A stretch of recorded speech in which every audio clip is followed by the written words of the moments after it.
Hello, everyone, and welcome back to another episode of the Enlightened Hairstylist podcast and show. I am your hostess, Jacqueline Rodriguez, and today I have a very special guest with me, Anne-Marie Christell. And she is a marketing and mindset coach for hairstylists. And we just got a chance to get to know each other more recently. And I am in love with her style and everything that she stands for aligns so much with what I believe. So I'm really excited to have this conversation with her because we're going to talk about going beyond the fear. We all experience fear, whether it's in our business or our day-to-day lives, and we have to really take a look at what that fear means. And then how do we get beyond that so that we don't get stuck in it? So I'm really excited to have this conversation. Let's welcome Anne-Marie up. Welcome. Hi, everyone. Hi, thank you. It's amazing to be here and lovely to chat to you again. Yes, I loved our last conversation and I'm really excited to have you here because like I said on the intro, I really just love everything you're doing and our energies align so well that you have so much knowledge to share. So Yes. Tell us about you. How did you get into this? What do you do?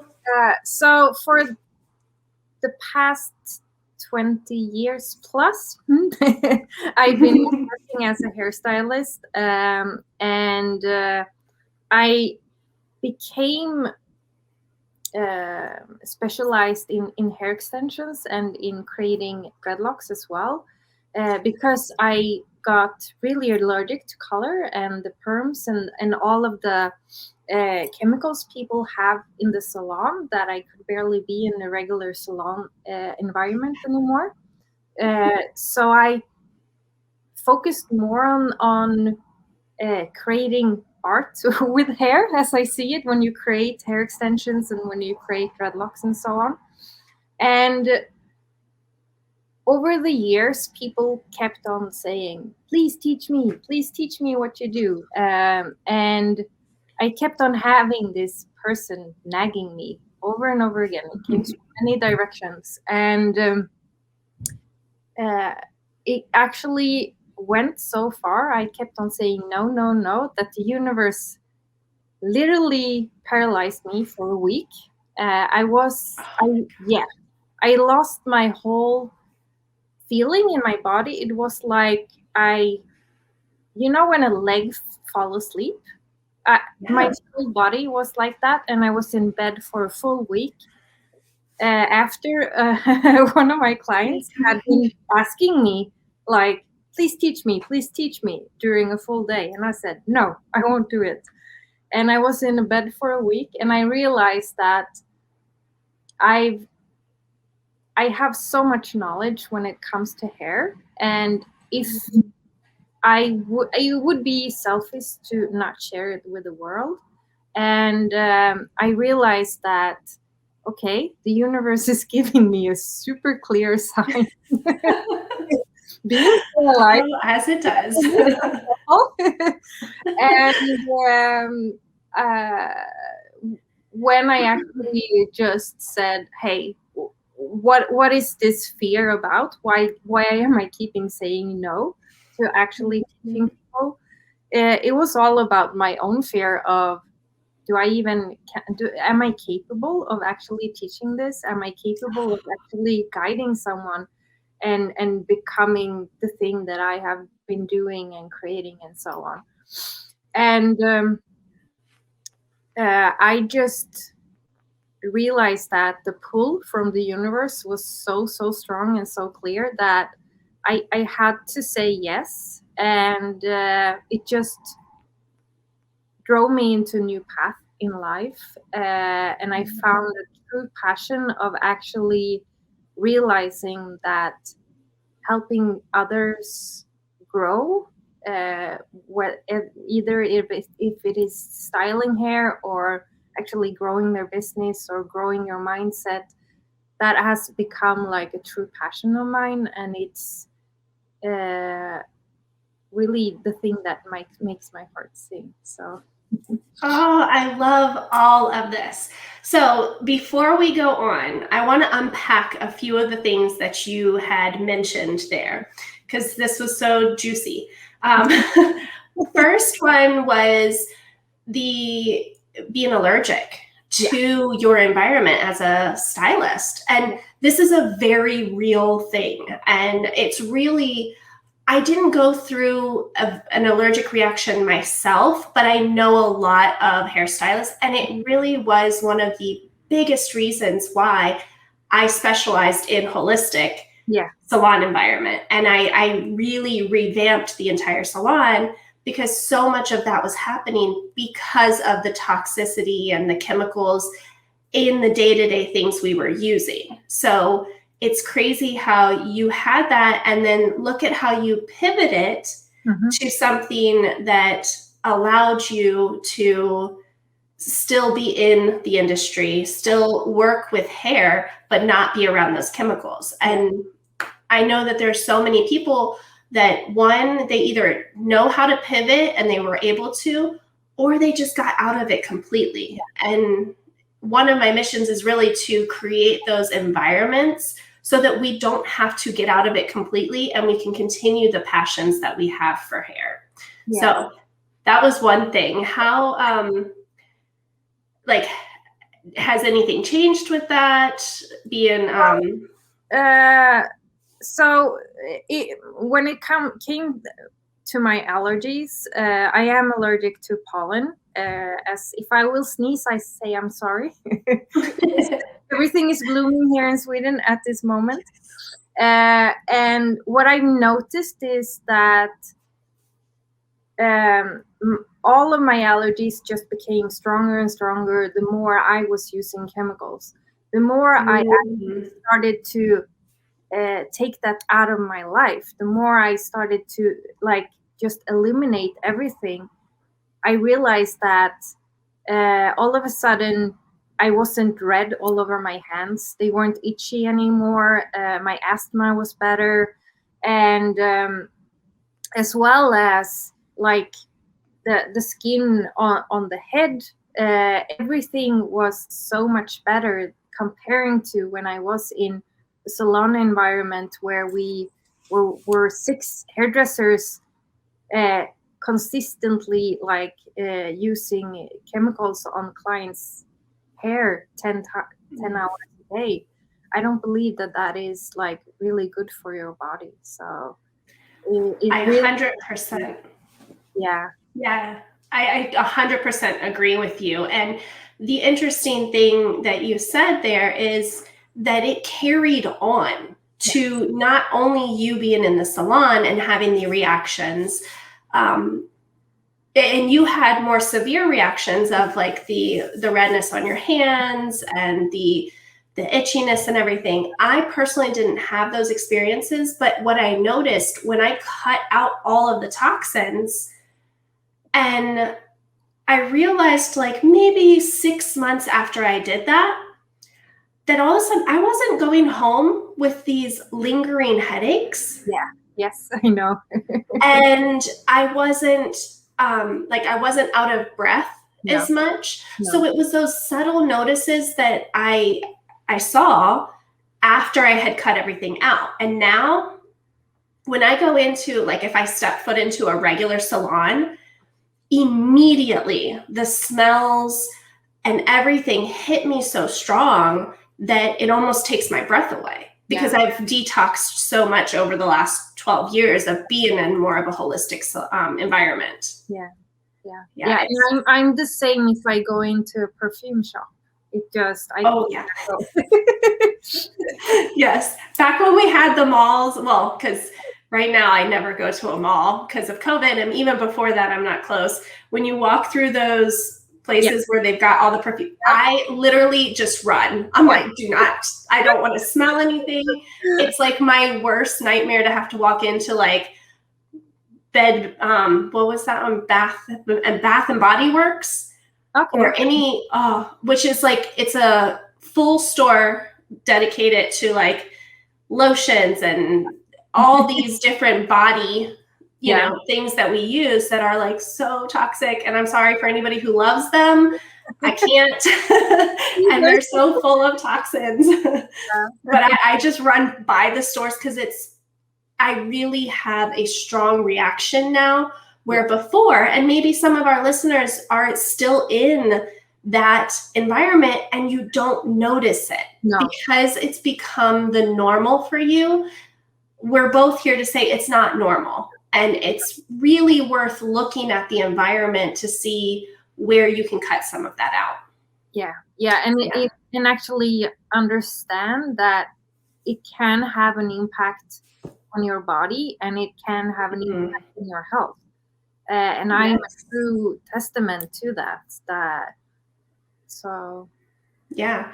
Well, and that was the next point I wanted to unpack from your introduction was the trauma that you had and that week of being paralyzed. One, the universe does not play.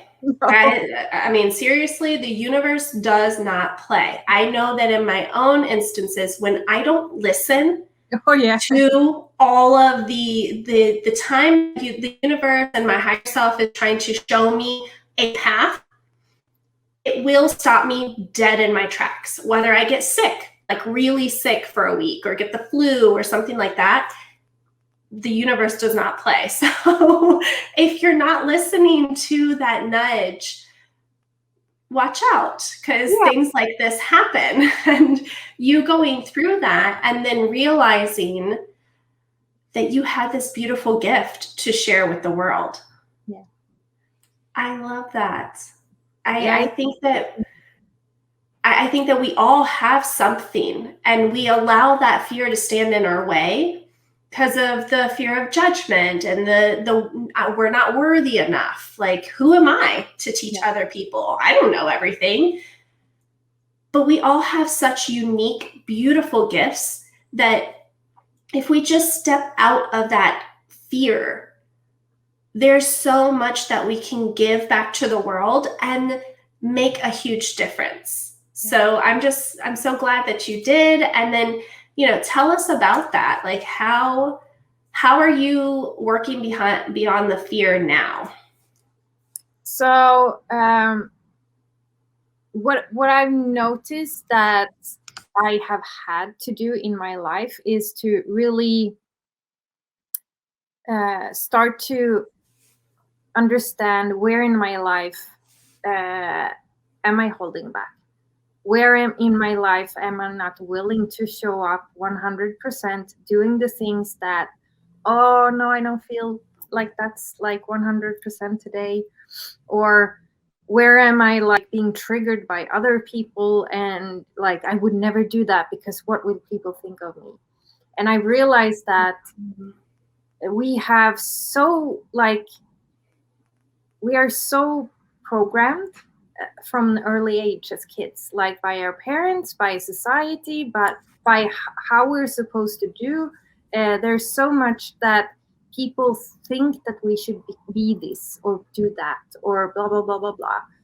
And there's a lot, like, you can have old stories from school. Like me, for instance, I read really badly, and I had to stand up in school like reading out loud, and people were laughing at me because I jumped every second word because I was so scared of standing in front of people. And that was an old story that I kept on telling myself, that I cannot read out loud. I'm stupid. Maybe I'm not worthy of teaching, or maybe I'm not worthy of speaking in front of people like I am doing today. But the more I realized that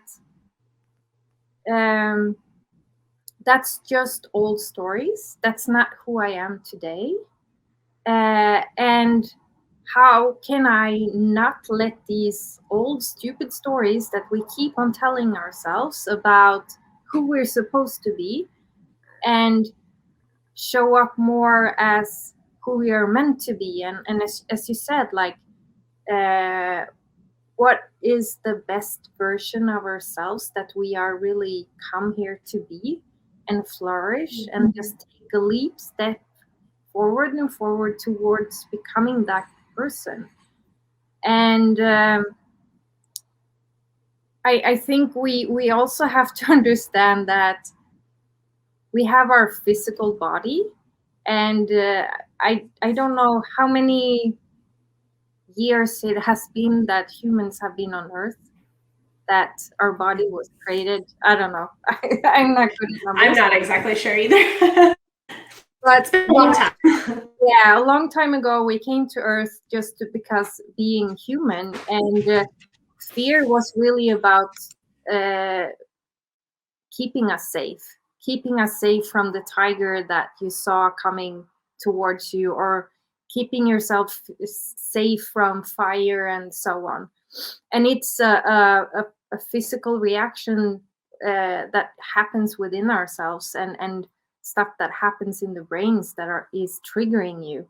And we have to remember that most of the time in our lives today, fear is mostly about things happening in our minds, things that we are afraid of might happen in the future, and things that are not going on at this very moment. And it's usually we drift in the mind, going like, what if this happens, what if that happens, what if someone thinks like this about me, and so on. And the more we can become more in the present moment, the easier it is to jump out of the fear, and not having that being triggered so much, and actually realizing that most of the time, usually there's no fear of the tiger or the fire. It's just us projecting what could be possible. And the more we can focus on what we want to happen, the easier it is to move towards that than all the fears that are going around. Oh, most definitely. And it really is that fight or flight. And what I learned when you were talking about like being indoctrinated and what people are expecting of us, we have so many automations in our brain. And this is what I loved about, I like looking at it from two sides. We have the energetic, emotional fear and like what it does to our energetic bodies and our physical bodies. But our brains are these amazing things that we have all of these thoughts. And if we had to put that much energy behind each and every thought, we wouldn't be able to lift our head off the pillow in the morning, because it takes so much energy to have a thought. So things that we're indoctrinated into, and it's nothing that, some of them we didn't even give it permission. Like things when we were younger, something may have happened even when we were in, our mother's wombs, that happened that created this automation in your brain. Yeah. And these automations are meant to keep you safe. It is that don't go out there because the tiger is going to eat you. So anything outside of your comfort zone or your cave, then it's automatically viewed as fear, and it's going to be harmful. So these automations fire off without us giving permission, and it does it no matter how much our I just lost the word of our conscious. Yeah. Our conscious knows. Yeah, and if it's logic or not. Yes. Yeah, logically or not. Like if you say it out loud, a lot of the times you're like, logically, this makes no sense. Why would I really be afraid of this? Yeah.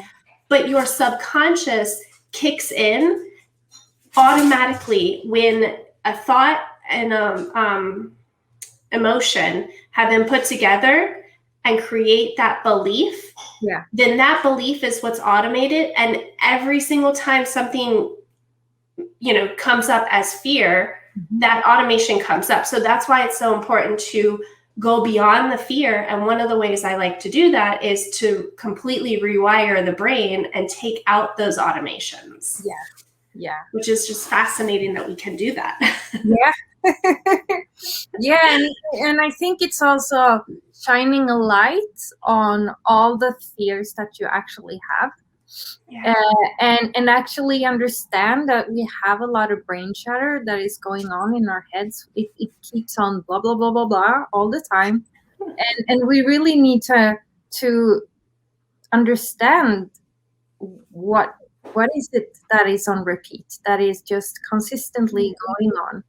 And I'm all for like actually writing down and look at the thoughts that are going on in your head and actually writing them down. Sometimes you just look at them from a 3D perspective and going like, that's stupid, why am I thinking that, or why is this going on? And as you were talking about earlier, that I think understanding also, sometimes we learn these thoughts and these patterns from our parents or from the environment we grew up in. And also asking yourself, if you have some kind of fear that you notice is on repeat, who did you take that from? Or do you say adapt it from? No, like who did you learn it from? Like, was it your mother? Was it your father? Was it your brother? Or because most of the things we're programmed and we're not even aware of it is going on. But it's more we can actually realize that, hey, someone taught me this and I can actually unlearn it. The easier it is to actually move over the fears and see that you can grow. And I can only speak for myself, but I love when I get afraid nowadays because I actually see it as a challenge. I'm like, okay, let's go. Most definitely. Because it's a place for you to grow and because no matter what stage we're at, I mean, I don't care if you're just starting out or if you're making multi-million dollars, you are going to consistently come up against these walls that keep you in your comfort zone, because your comfort zone grows with you. And then you just have to keep going outside of your comfort zone if that's what you want to do. I mean, I know there's some people who don't want to do that, and that's fine too. But if you are growing and expanding, you're going to come up against that comfort zone. And that's that push of, okay, this is now what I get a chance to change and to better myself for this, so that I can move to the next level. And I love that we get a chance to do that, and it's no longer this terrible thing. No, and I think a lot of people are having so many limiting beliefs about what is possible for me. Like my fear, like, am I even able to teach other people this? Am I even able to speak? Like, so English is my second language. And will people really understand my English? That was also an idea that I had. But apparently you understand me, so I guess other people understand me as well. I understand you beautifully. Like you, and it's just ideas going on in our heads, and the more we can actually shine the light on that. And I know that you guys that are listening here, you are meant to impact people in so bigger ways that you probably cannot dream about at this moment. But it's all about looking at the fears and actually understanding, why am I being triggered by this? And going and sitting with that. And if I even going deeper with this, if you are a person that have experienced trauma, and it can be that you have emotions and feelings being stagnant in your body. And if you are writing about things that maybe happened when you were a kid or something that was really traumatic, sometimes we can feel these feelings because they are stuck in your energy and they are stuck in your body. And I just want to say that if things come up, and you maybe become sad because you're writing about the story or something, be aware that you are still safe. The energy is just stuck in your body, and while feeling this again, you're actually releasing it so that you can make room for more new beautiful things. And I just want to touch on that. It's not dangerous, because the first time I actually released old trauma, I was in shock because of all the emotions that came up. But I realized that it's not, I'm safe at this very moment. It's not happening again. It's just me releasing the feelings. And I think that's important to talk about as well, that we Very can important. have this in our bodies. Yeah, and that's such a great point that you bring up, because it can feel like it's actually happening all over again. You're recreating that. And another point to that is, no matter if you think you've dealt with the trauma or that situation or that thought, there's different stages of dealing with things, and it can be years. I know that I had personally some stuff that I thought, no, I've dealt with that. It's all good. I don't even think of it. Like, I can talk about it freely. Yeah. And then one way that I said something or something triggered it immediately brought this rush of feelings and emotions back through. Yeah. That doesn't mean that I did anything wrong. It doesn't mean I did, that I didn't fix it. It's okay, because there's different levels. And when you're ready to deal with those levels is when your body will help you through that. Yes. Yeah. Yeah. And I think there is a magic that your body will let you feel as much as it can take. So you don't have to be afraid of that. Oh no, I cannot deal with this at this moment. If it is coming up, you are ready to release it, and that's why it's coming up for you. And I think it's so important to remember that, and actually be aware that this could be a thing. Otherwise, you might become super afraid and put the lid on. And I'm all about releasing stuff and working things through. Yes. That's such a great point, because we do. And I think that we do that unconsciously. Yeah. We keep the lid on it because we're so afraid of the feelings and emotions and the extra stuff that comes with releasing something. Yeah. But knowing that on the other side of that release is the peace and the calm that you're looking for. So how, besides journaling, because I know that I have my clients, when we're talking about those subconscious thoughts, I have them write out for like 2 weeks.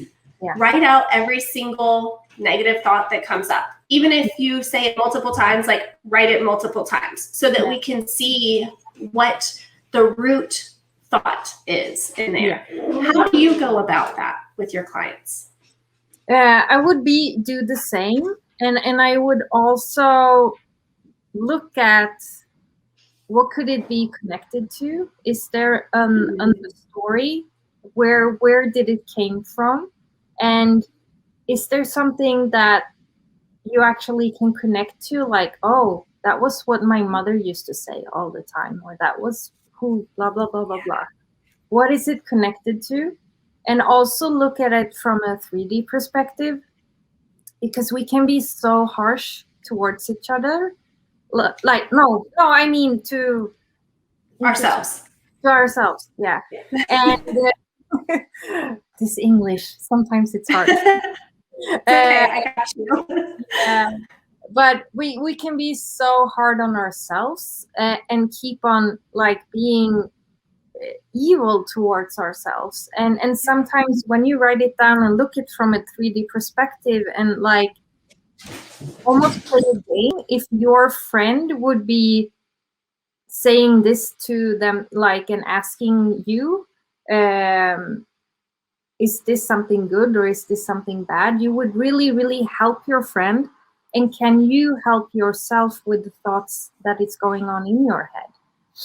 And seeing, like, how can you be more kind towards yourself? How can you see the positive in everything? How can you see and move beyond the fear? What would happen? Let's say you're afraid of being on camera. What could be possible if you're actually daring to put record? Who can you help? What could you create for yourself? And what's possible if you dare to move over the fear? And sometimes it's just tiny steps of taking action and playing like a game. Like kids, they play all the time. Why do we stop doing that when we grow up? It's crazy. And we keep on because we're indoctrinated too. And something that my husband actually taught me is actually having 5 minutes per day where you worry. You just worry like crazy about everything, and then you're done. You're not allowed to worry about anything else for the full day. But in these 5 minutes, you can go to like, my house will burn down, I will lose everything, blah, blah, blah, blah, blah, blah, blah, and worry about that, and then just let it go. Because then you're teaching your body to say, hey, this is okay. And I'm always, another like thing you can journal about is to see, if you are, let's say you have a fear of being on video, what is the worst thing that could happen by being on a video? And looking at that, like what could that lead to, and what would be the next thing, and the next thing, and the next thing, what would be the worst case scenario? And can you be okay with the ever worst case scenario? Could you be like, okay, if that happens, I will still be alive, and that will be okay, but maybe I have helped one person. So it's almost, for me, it's playing a game with yourself and tricking yourself to move out of all of this. That is, so the worry part of taking that time, that's such an interesting concept. With, instead of just trying to push it all away, because I think a lot of us do that. Especially when I started my journey on meditation, I thought when I meditated that I was just supposed to push everything down and not have thoughts. And really, that's not what it was about. It was about allowing the thoughts to come in, but not give it any power. Yes, power, meaning, not follow that rabbit trail down to whatever it may lead you to. Because my brain went weird when it would go down these crazy, like, think of one thing and then it would just be the worst case scenario. So allowing yourself that time, especially if you're somebody who tends to worry all day, that is such a amazing tool to give yourself that time. Because to think about cutting worry out completely cold turkey, if you're at that stage where you worry all the time, that also can be very traumatic, right? And you won't be, I don't think anyone can just switch from like being super worrying to actually just cut it off one day, and then all of a sudden you don't have any fears. Yeah. Well, and what ends up happening is, I know when I started the meditation, I would judge myself and go, well, I'm not doing this right because I'm still thinking, or I'm not as quiet as I want to be. And so then I would stop for long periods of time because I didn't think, I was, again, judging myself, and I would stop doing it. So whether you're trying to meditate or if you're trying to cut down your worry, that's such a great tool to allow yourself only that time. Because then you're still allowed to worry. You just have to do it in a very specific time and then let it go.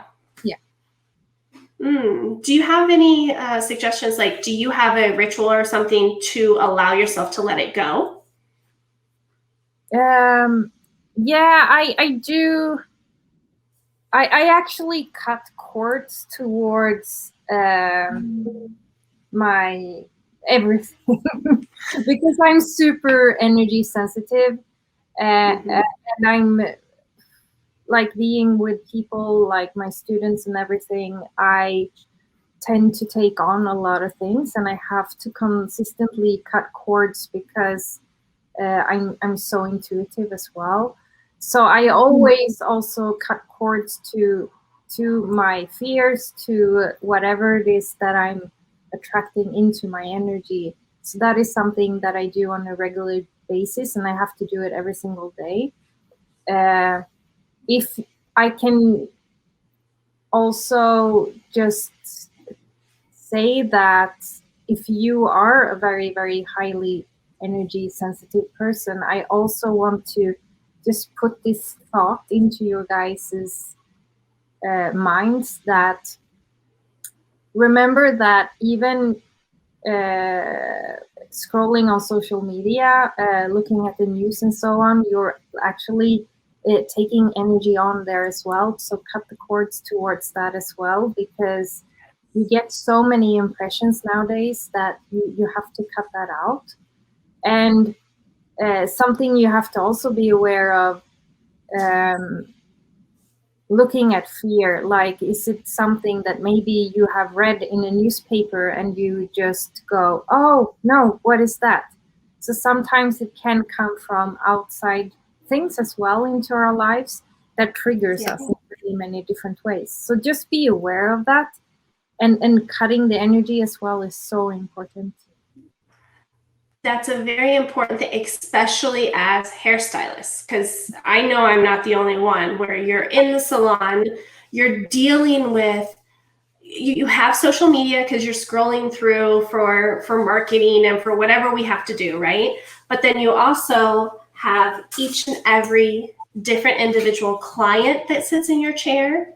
You have your staff or your coworkers that you work with and their energy. So learning a technique like either cutting cords, or I have a few different ways of like grounding and just allowing, allow Gaia energy to take a lot of that from me. Yeah. So there's a lot of different ways to do it. And if you need more help with that, reach out to either one of us. We can help you with that. I mean, there's so many different ways. But it's important to notice, like you said, what is actually yours, and what can you release that is not yours, that you took on from someone else. That's a really important thing to think of throughout your day, because I've totally been affected by that. Like, I'll go into the salon really happy, and then I get a client that's stressed out, just dumped all her problems on me, and I leave and I'm like stressed out and overwhelmed, and I even get like jittery where I'm like, what the heck? I was fine. What happened? And then you just and then you come home, and if you're not aware of it, you can maybe start to argue with your spouse or your kids or your animals, and you bring in this energy that you don't understand what is going on. And I think awareness there is so important, because I think it's part of our fears and so on, and we can actually take on everyone else's fears as well. Oh, most definitely. Especially being intuitive, being very energy sensitive, and working with so many different people. And in a role as hairstylists, we are kind of that shoulder to lean on. Our clients tell a lot of things. And when they're telling us all these stories, the energy attached to those stories, if you're not aware and you're not conscious about it, it can get stuck to your energy. So you just have to have a way of clearing. I clear between clients. I clear at the end of my day. Even clear when I'm working one-on-one with clients, or even podcast, or when I'm on social media. And it can be as simple as this once you get the routine of it. So important. Clearing the rooms as well. If you have a big salon, maybe be something to sage and little Palo Santo almost out now. Always clearing. So then with working through that and recognizing it, Mm-hmm. knowing, how to move beyond the fear, clearing out what's not your energy, how to cut cords, what would be the next step for them to really start moving away from and beyond the fear? For me, I would just, as I talked about earlier, taking small steps towards or over the fear. Can you say that? Like Yeah. just trying to make a new habit of. So coming back to the example of being on camera, actually trying to record something, and not be so self-critical, and just start to do something, because the more you actually practice on doing something, it becomes a habit, and it will become so much easier for you to be there for people or whatever it is that or be there for yourself. And I think just taking these tiny steps will actually get you to look back and go like, that wasn't so bad. Why was I afraid of this all along? There was no trigger. And that's something you said about self-care. And I think I was going to say this earlier is what I noticed is when I have those fears coming up for myself, and when it's something like going on camera or, me coaching, I had that same fear of like, what do I know? I mean, why would anybody want to listen to me? I don't have it all figured out. So that self-sabotaging thing, when you said in the beginning that you realized it would be selfish of you not to do this for the people, that is something that you can really lean on, is what I noticed, is start taking all the thoughts of the fears of what happens to you and write out what happens to those people who need what you have to teach and have been asking for it and want it so bad because you are the perfect person to teach them. Yeah. What happens to them? Yeah. Yeah. And how could you impact their lives? And if you don't teach, what is the worst case scenario in their lives? And go into that. And then you will see, maybe I'll do this. Maybe the camera's not so bad, because worst case scenario for them, and as nurturers, because I believe a lot of hairstylists, we just naturally are nurturers because it's what we have to do all day, right? So when you put it in a sense that it would harm somebody else, or you're not giving the nurturing to that person and take it away from it all being about you, it makes it easy to move forward. Now, I say that with also the underlying, it is very important for us to start wanting to put our needs and wants ahead of it, and really starting to have that self-love. But until you can build up the confidence and have that self-love, use the people that you're going to be letting down and that you're not helping. So use that relationship and create those communities that will help you build your confidence so you have more self-love. Yeah. And I can actually go back to, and this is my true story, that I had no idea that my first courses would ever impact people in this way. I could not even imagine. And it was, so I trained 12 people in 6 months, and within a year, 8 of those girls actually got divorced because they were not in a good relationship. They actually started to work with this type of hairstyling and working with it full time to be able to care for their kids by themselves, and they were happier because I actually gave them the self-esteem and the tools to actually fulfill themselves and dare to do something for themselves, and say no to the things that were harming them. And I had, I could never even in my life dream that what I would do would impact them in that way. And when they told me, I'm like, should I put like, this is a divorce course? Watch what you ask for. Like, I wonder what the husbands say about this, but but it was more about that I was actually empowering them to that their self-worth was so important, and what they want to create for themselves is worthy, and it has a point. So it was amazing to see that. Yeah. That story really gave me like full on chills, because we never know how much impact we're going to have on somebody's life. And this is the point in case of one person, the trickle effect, because when you teach one person to have confidence in themselves, to go beyond the fear, to really start believing and trusting in themselves and the universe, it impacts everyone around them.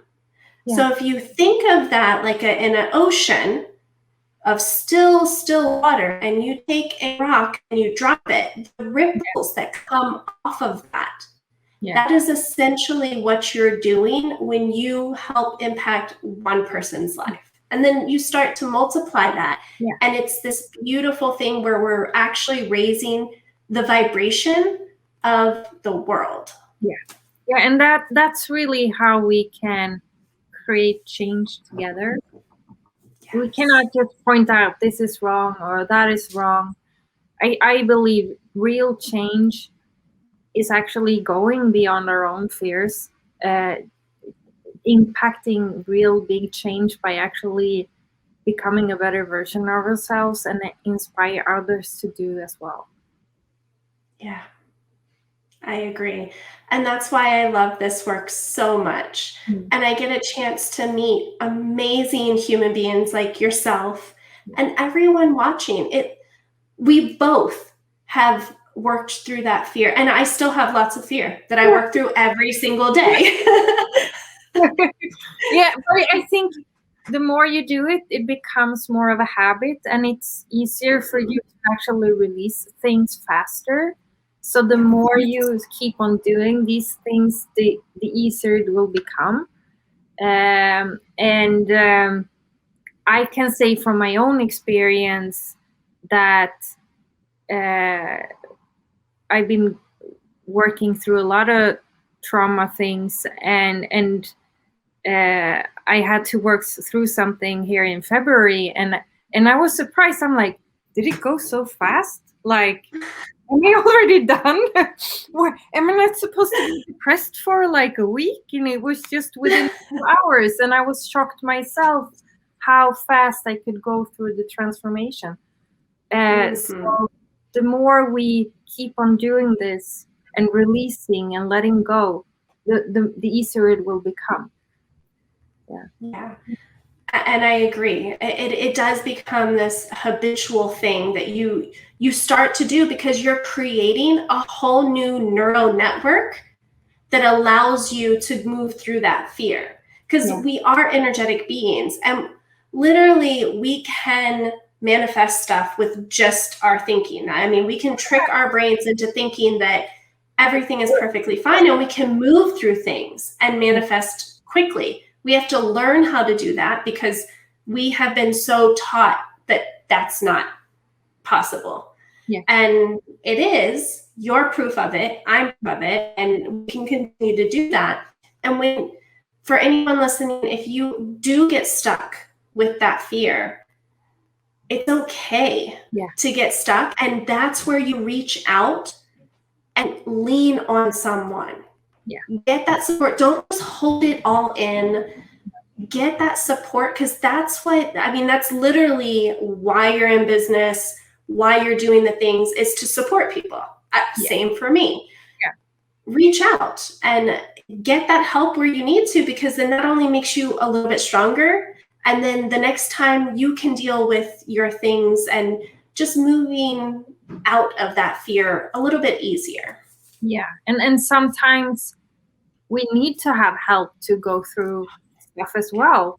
I've had therapists and coaches and stuff like that, to other people to actually shine the light on the things that I am not willing to see myself, or am able to see. So I think it's also understanding, what do I need to have help with, and what can I dare to just scratch the surface on and let go myself. Yeah. And the important thing there is to realize that you can have help, and to just know that if you're stuck on something, no judgments. Go get help, whether it's a therapist or a coach or an energy healer or a neuro coach. Like, there's so many things and people out there. Find a network of people who will support you, and that when you do have something come up, that you can immediately reach out to them and say, hey, I need some help, because I can't see all the stuff. Like, it might be right in my face and I'm looking every which way, blaming it on somebody else or something else or whatever the case may be. Reach out to those. And I think that this has been such an amazing and powerful episode. So much got unpacked. English is my first language and I still don't know how to speak it. But I just appreciate you, everything that you're doing. I love it. And thank you for being on the show. And thank you for talking to us. Of course. Yeah. And tell us where everyone can find you. So everywhere on the internet, I go under Stay in Style. And my website is sayinstyle.com. You can find me on Instagram at sayinstyle, Facebook, Pinterest, and so on. And if you have any more questions about needing help, just reach out. Both of us are here to help you to move into a better version of yourself, because you create impact on every single person that sits in your chair, and the more you can create a beautiful connection with your clients, the easier, and everything will become so much better. So I love that. Yes, exactly what she said. Reach out to us. If this episode has made an impact in your life and something really resonated with you, let us know. Screenshot it, subscribe, send me a DM, send Anne-Marie a DM. We love to hear it, because this gives us the fuel and the confidence as well to keep going and knowing that we're in the right space. So all of Anne-Marie's websites, everywhere you can find her, I am going to put in the show notes. So don't worry about that. You can just go right over to the website and it's all there. And I think that you had said that you had a workbook or something. So I created a workbook on how you can, it's a bunch of questions of how you can reinvent your business in 2021, because depending on when you're listening to this, we've been going through a pandemic. The world has changed. Everything has changed. And you probably have had a lot of lessons, and you actually have a chance now to reevaluate your business and really see what can you let go of, how can you move forward, and how do you want to change your business so that you maybe find that spark again and fall in love with what you're doing. So I have a workbook that you can download and get guidance from there. So I love that. So important right now. And I think, like you said, we are going through a pandemic. But even if you're listening to this a year or two after the pandemic, the world has changed. And as hairstylists, just like you mentioned, I mean, you can get allergies, you can have, different things that come up that may open your eyes to new experiences. So it's so much better to start looking at those now before you're forced to.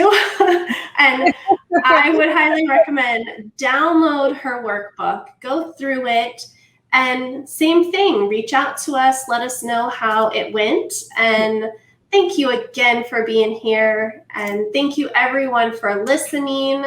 Make sure you check out the website and join the Facebook group. I have a Facebook group for hairstylists, salon owners, beauty professionals, where I really want to start, taking all of this information and talking about it and create that safe space where we do have a place you can go to and ask for help or guidance, or just be there to soak up the goodness of the group. So I will also link that, and I will see you all next week. Thank you.